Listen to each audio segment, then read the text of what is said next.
৩০ টাকা নিয়ে ঝামেলায় স্ত্রীকে খুন করে থানায় আত্মসমর্পণ করেছেন স্বামী। উত্তর চব্বিশ পরগনার হারোয়ার ঘটনায় শোরগোল পড়েছে।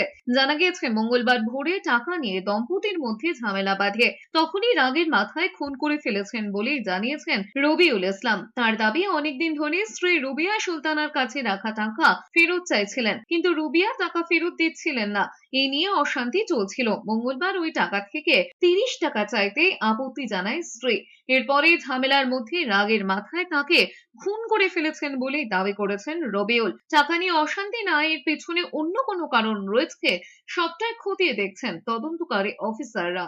রাত্রিবেলা ওকে মারধর করে এবং গলা টিপে হত্যা করেছে। হত্যা করে নিজের সিলিন্ডার হাওয়া থানায় এসে নিজের সিলিন্ডার পুরো স্বীকারোক্ত হয়েছে। এটা আমরা কেউ জানি না।